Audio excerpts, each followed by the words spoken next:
I know very well how foolish the message of the cross sounds to those who are on the road to destruction.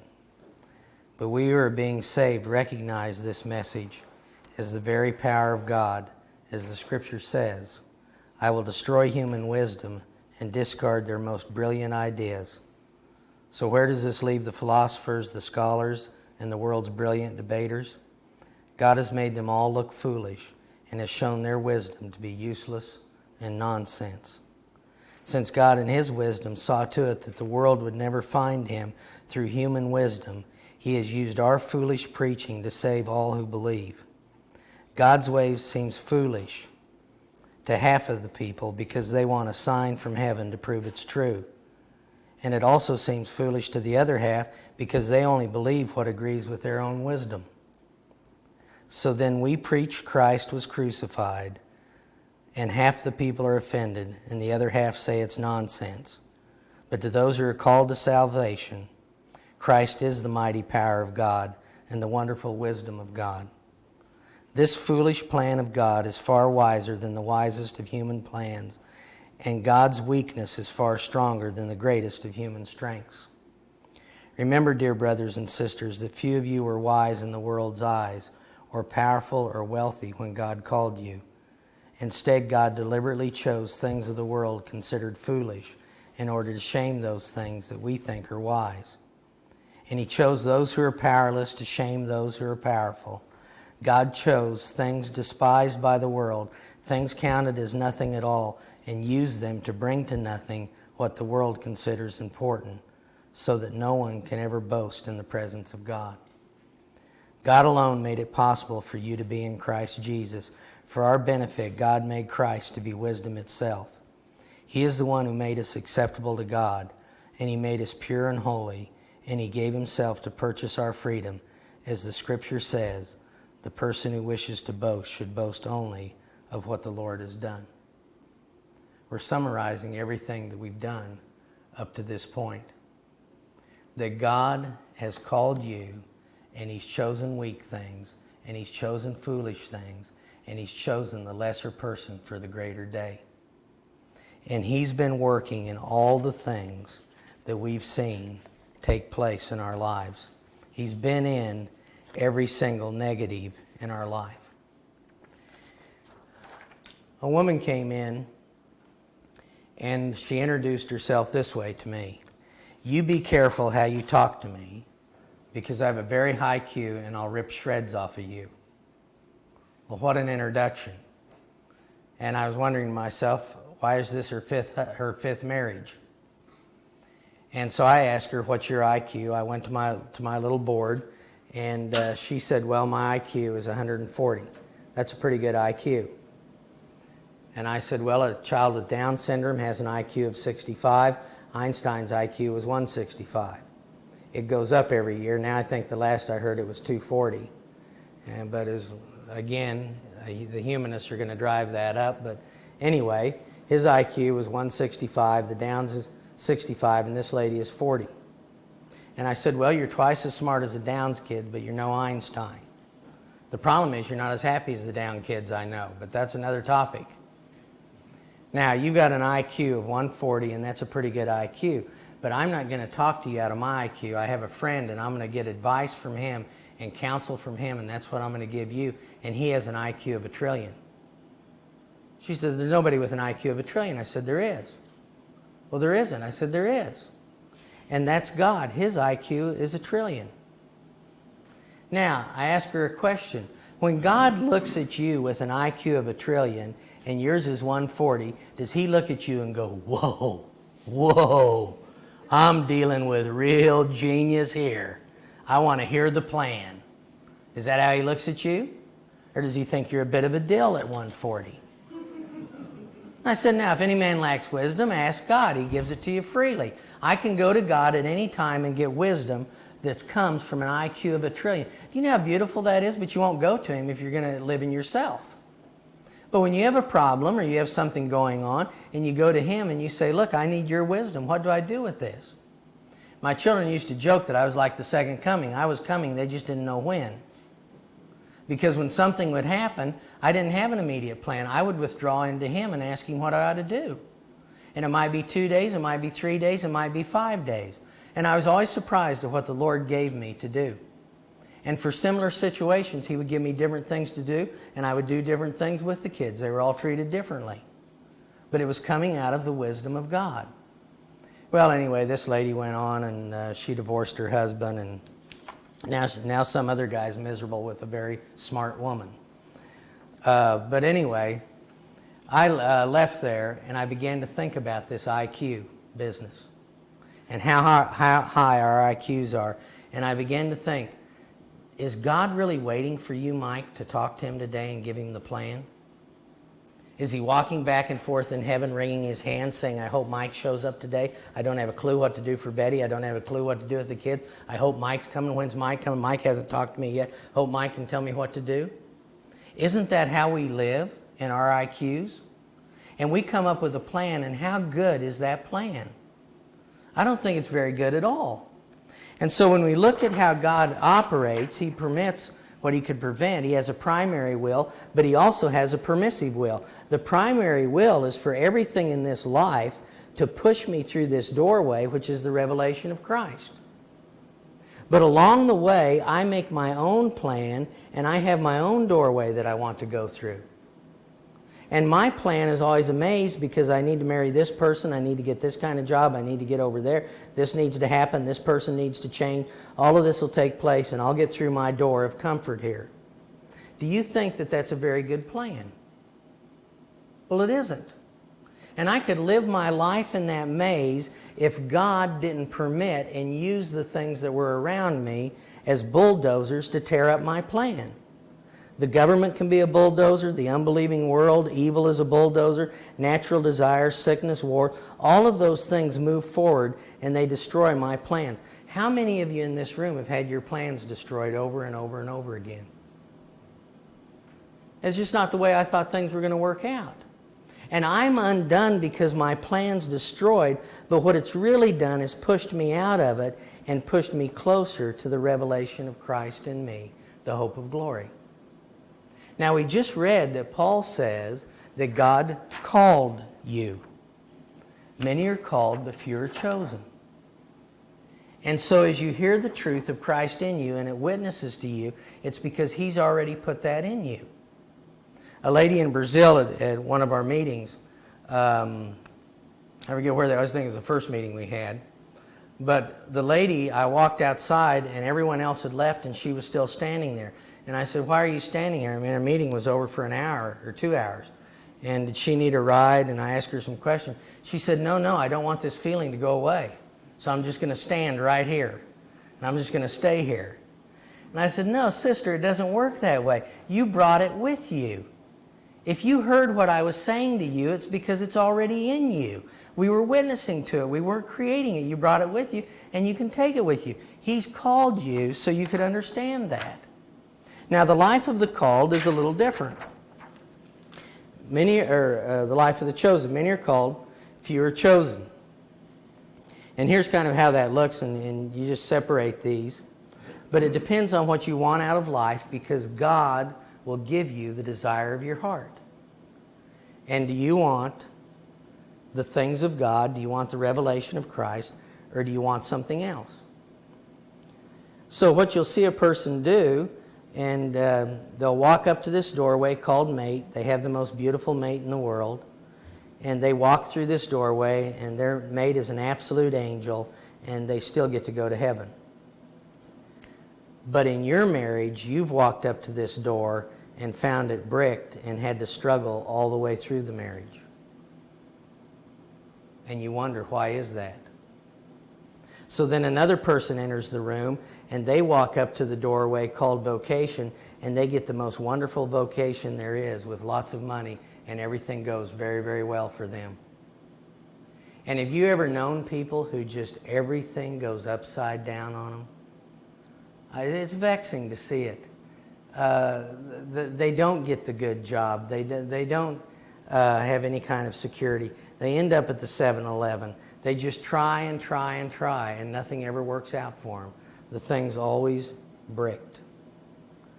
And then you have the person who steps in and they walk over and they have the perfect family and everything just goes right. And then you walk over here and your kids struggle and all these things take place and they've got all kinds of problems and the door's bricked for you. Then there's people that have all the children and you can't have a child, and that's a terrible thing for a woman to work through and to really be able to see God in that and why. And the same thing with health and security and all those kind of things. Well, after a while you begin to ask yourself, who's bricking the doors? Who's bricking it? Well, we immediately think it's the enemy. But God can never make you make a choice. And that's one of the problems that we have, is that we want others to do for us what Jesus won't even do for us, and that's make a choice. You know, there's a lot of counseling ministries and a lot of psychologists that make the promise in their advertisement that if your mate comes to them, and this is a covert promise, we'll make them make the choice. But you can't.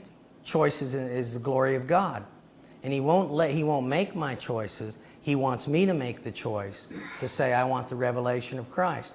What He will do to help me, though, is brick all these doors, so the only door that's open for me is the door into the deeper life, into the revelation of Christ. Now, once I go through that doorway, I can often have all these things. But when you have them after you've walked through this doorway, you always hold them this way. You never hold them this way any longer. And so He's bricking these things just to drive me deeper into His presence. I'll use this example. Here's Christ in the center of the circle. And when I found Christ, I was very, very happy. I was suicidal. I was at the end of myself. I was at the end of my rope. I didn't know what to do. I was working in a sorority, and I'd spent about 2 years just on drugs, selling drugs, working in this sorority. And I was saying the other day, it sounds funny, why were you working in the sorority and selling drugs? Well, when you get up every morning and you see 90 women with no makeup, you need drugs. So you're kind of hooked into those for a while. I was so happy the night that I accepted Christ. Some girls had invited me over to their house and said that they had a present for me. And I got over there, it was an ambush because the present was a Bible and it was a Bible study. And I left that place and went out to the lake. I lived on the lake and gave my life to Christ that night and had the first revelation of His love.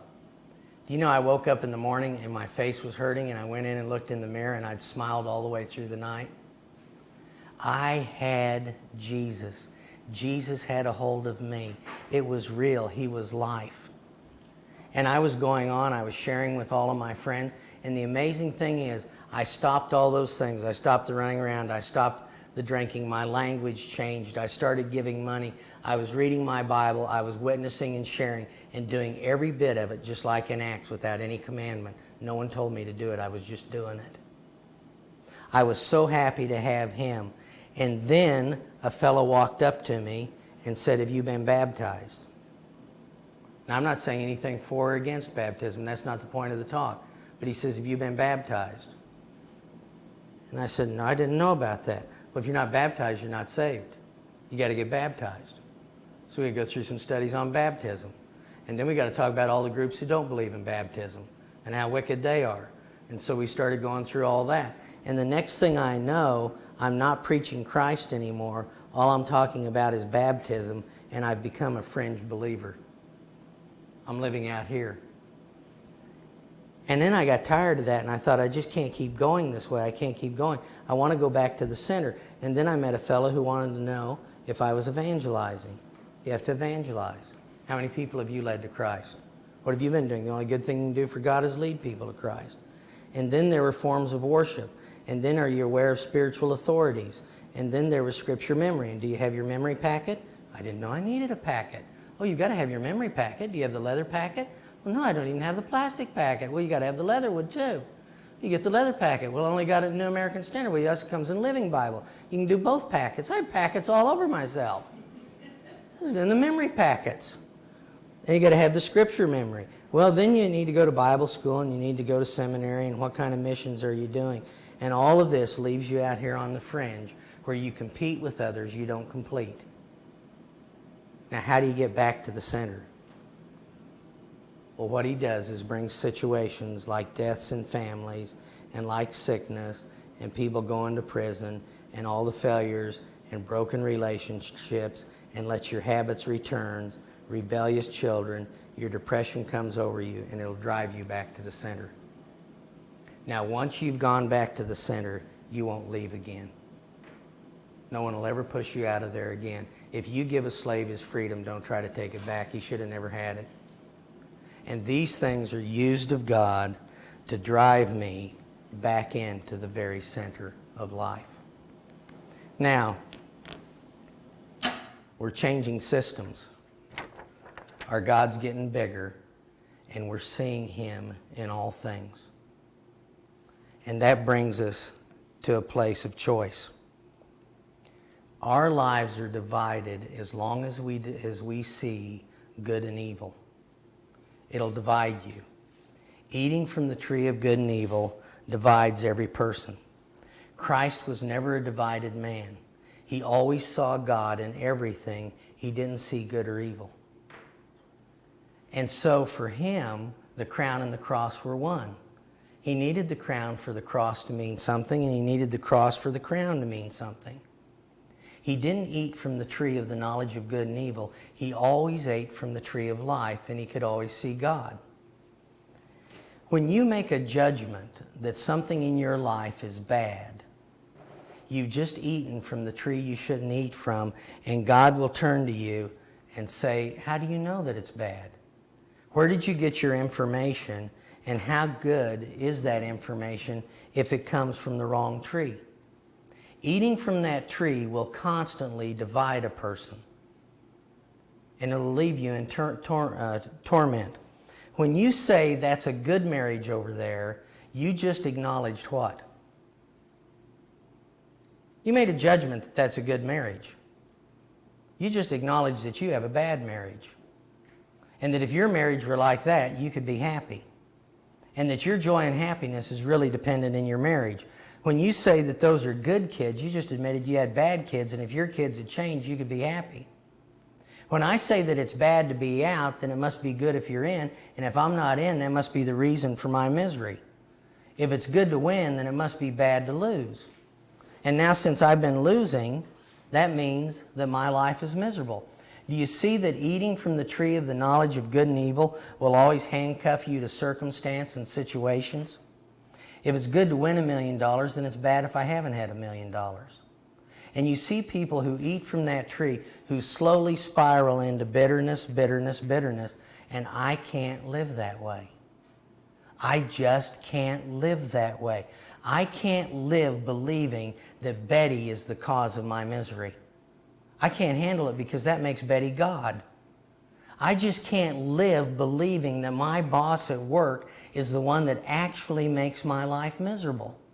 You are your own heaven or hell depending on what tree you eat from, the tree of life or the tree of good and evil.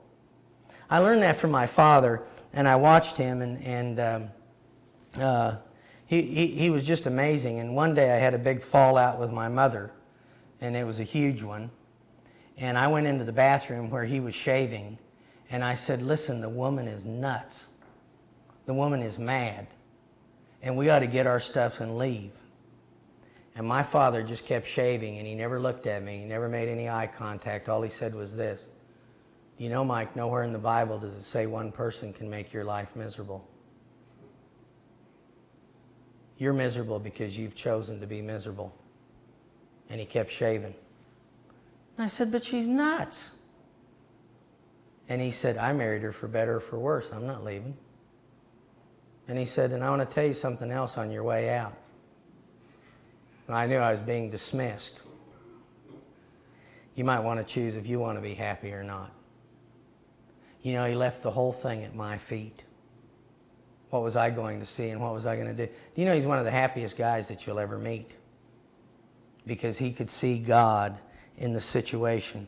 You know the story about the Indian, and he was in his old age and he had a son, and it came time to bring in the crops, and the son broke his leg, and everybody said it's bad. And the Indian said, well, it may be good and it may be bad, only God knows. The next day the military came through. They took all the young men to fight in a battle that they all died in, but they left his son because he had a broken leg. And everybody said, oh, it was good he broke his leg. And he said, well, it may be good and it may be bad, only God knows. And this is a typical Indian story that goes clear into the night till, like I said, you want to fall into your chopstick and just end the whole thing, as it just goes on and on and on. But the point is really well made, that we don't really know what is good or what is bad. We only could know God and see God in it. And if I see that, I'll never surrender His presence to a situation. You remember the little story about David, and he's going along, and some historians say when he's got these mighty men with him, these guys had to have killed a minimum of 600 to 800 people in a battle to ride with David by themselves. Now these guys are loyal, and if David said, lay down on the ground, I want to ride my horse over your back, they'd lay down and say, go ahead. And he's going along with them, and here comes a guy out on the cliff, and they start cursing, and the guy starts cursing David. And all David's got to do is just look at these guys. They'll throw a spear up there, they'll throw a sword or a rock, the guy will be dead. David says, leave him alone, it could be God. Isn't that cool? Samson's going along, minding his own business, and out of nowhere comes a lion. What's the lion for? And if God hadn't given him the strength, he'd have never been able to kill it. But he came through later, and he's starving, and in that lion is the food. And out of the eater came something to eat, and out of the strong came something sweet. Do you know, you have attacks in your life, and you think it'll destroy you, and you don't know why it's there. But I'm promising you that later on, out of the eater comes something to eat, and out of the strong comes something sweet. God was in it. He was doing it. You know, we got busy and delivered Western Europe from these great evils of Hitler and Stalin, and you leave Eastern Europe to rot. And 60 years later, Christianity's dead in the Western Europe, and it's alive and well in the East. Who really got blessed? Do we know what's good or bad? He might strip me to clothe me. He might take me to a valley to move me to a mountain. And he might give me a cross so I can get a crown. But if I eat from the tree of good and evil, I'll never see that. I have to eat from the tree of life and to know that He's in charge and that His love over me is so great that He could only permit what would be perfect for me. That He's not working in plan B in our lives, it's plan A. And Joseph was the first one to see it, that the way up was the way down. We look at situations and we see something different in them. We see God. Do you know when you're not supposed to know, you're out of line with God and you'll be split in two? We're always standing in that tree. And here's a frightening thing. If you know good, you'll know evil. There's no way to know one without the other. And so you want to go into self-righteousness, you'll know a whole lot about unrighteousness. We're not interested in any of that. Our focus is on Christ, on life, and out of my innermost being flowing rivers of living water. If we want to know what full salvation is, we've got to look to the only guy that ever lived it. So He raised the dead, and He healed the sick, and He calmed the storms. Didn't He? No, He didn't. The man who did everything did nothing. It's not me doing it, but it's the Father doing it through me. All that He ever did, He never did. And full salvation is full dependence on God. It's coming to the revelation of my weakness, that of myself I can do nothing. Do I think that I'm better than Jesus, that of myself I can get it done when He couldn't? Well, you come to a place, and here's where we'll end, of decision. That you can either live in purpose or you can live in permission. You can live either way. And the determining factor is choice. We're the only thing that God has created that can make a choice. The caterpillar has to become the butterfly. But we don't have to become spiritual men and women. We choose that every day of our lives. And we're the ones that have to make the choice. So I like this little poem I found in Ireland. I think my life is a tame old duck, diddling around in the farmyard muck, fat and lazy with useless wings. But sometimes when the north wind sings and the wild ducks hurtle overhead. Something stirs that was lost and dead. And he cocks a weary and a puzzled eye, and he makes a feeble attempt to fly. He's fairly content with the state he's in, but he's not the duck that he might have been. I felt like that old duck for a lot of years, diddling around in the muck. And I knew there was something greater in us. There's an eagle in there that would soar. And it brings us to a place where we have to choose. It's just choosing. I like this little passage in 1 Chronicles 29:22. It says, the people made Solomon king a second time. Isn't that amazing? They so botched it the first time that they decided they'd just make him king a second time. They decided to get it right. And there was a point in my life where I said this, do you know what, Father? I made you king the first time all wrong. I made you King Jesus wrong. I made you king of my glory and my pride and my righteousness and my strength and my kingdom and all those kind of things. And I've just so botched it up, I'm quitting right here, and I'm choosing now to make you king a second time. But this time you'll be the king of my weakness. And so that's the choice that we have to make.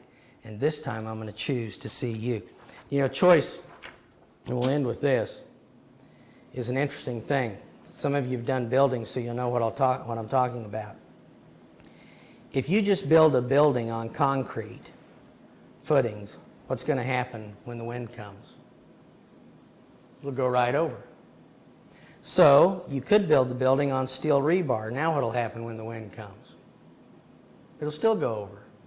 What you do is you build a frame and you put in the steel rebar and you pour in the concrete. The concrete holds the steel in place because we know there's no strength in concrete.